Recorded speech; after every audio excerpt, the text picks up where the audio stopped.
This is your host Brills and welcome to the NECE Comics YouTube channel.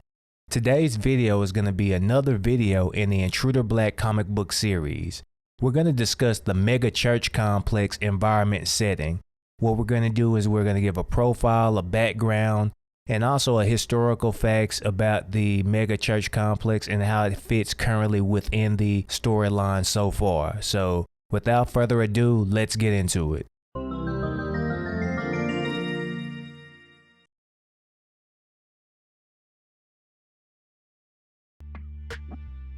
The mega church complex. This massive structure resembles a miniature self-contained city which seems to thrive with its own pulse. I would envision something like a state-of-the-art large college campus or something to that effect. Residing in one of the lower income regions of Dallas, this enormous infrastructure is often hailed as one of the gems of the city.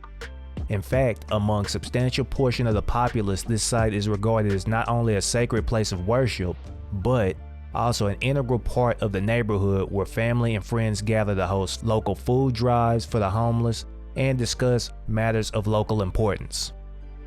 Let's discuss exactly where the megachurch is located. So the megachurch is located in the southern part of the city of Dallas. This portion of the city is historically known to be under-resourced and underdeveloped. It's filled with rundown apartment complexes, dilapidated housing, as well as some of the worst performing and underfunded schools in the nation. Largely, this area tends to be forgotten, a forgotten part of the city that is overlooked by local politicians or anyone else in authority. In addition to that, this part of the city has had a past of high levels of crime, drugs, and violence. Life tends to be hard around these parts. The megachurch complex is often spoken of as a lone symbol of hope for many of the attendees that live in the South Dallas region. Visibly, the megachurch complex can be divided into three sections: the west wing, the east wing, and the main church hall, which resides in between the two wings. The east and west wings are standalone structures that sit on either side of the main church hall. The outer walls of the wings are made out of sturdy brick and are decorated with multicolored stained glass windows that depict various Christian religious symbols and themes. Both the east and the west wings stand 3 stories high and mainly consist of office suites and meeting rooms. The main church hall, which sits in between the two wings, has more of an enormous sports coliseum stadium-like feel and look to it. It is by far the largest structure of the 3. This will be the place where church leader Reverend Briggs holds Sunday service as well as other large gatherings. The megachurch complex, with construction costs reportedly estimated in excess of $300 million, contains various amenities such as a professional boxing gym, Olympic-sized swimming pools, and a state-of-the-art media suite capable of transmitting televised broadcasts anywhere around the globe.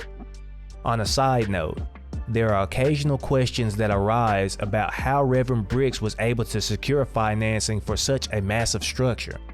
Critics of Reverend Briggs are quick to point out the suspicious nature surrounding a number of questionable business partnerships that the Reverend has been engaged in. At this point in time, no formal inquiries have been made into the business dealings of the church by state, municipal, or local authorities, and such questions relating to construction financing cannot be answered with any definite amount of clarity. It's apparent that the church and the church leaders have a number of powerful proponents in their corner. In later videos, we will take a more nuanced view of the various sections of the megachurch complex to provide additional context. There are 3 main figures vital to the continued operation of the megachurch complex: the widely known charismatic leader Reverend Theodore Briggs, the highly meticulous accountant Deacon Thomas Peace, and lastly but certainly not least, the church's Youth League Athletic Director Chavo Geddes. Each of the 3 plays an important role in future developments of the Intruder Black plotline. For now, we'll just briefly mention these key individuals. In forthcoming videos, we'll take a deeper dive into their backgrounds and roles within the church. That's going to be it for today's video.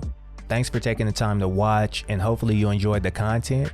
Once again, Intruder Black issue number 1 is currently available on Apple iBooks, it's currently available on Amazon, and it's also currently available on Drive-Thru Comics. Be sure to like, share, subscribe, and hit the notification icon for a heads up on future videos. And also consider helping us to build the channel by just buying a digital version of Intruder Black issue number 1. All links will be located in the description box below. And with that being said, we'll see you on the next video. We're out. Take me for granted and you know I'm leaving. I'ma take what's mine with the webs I'm weaving. I could take this crowd from seeing to believing.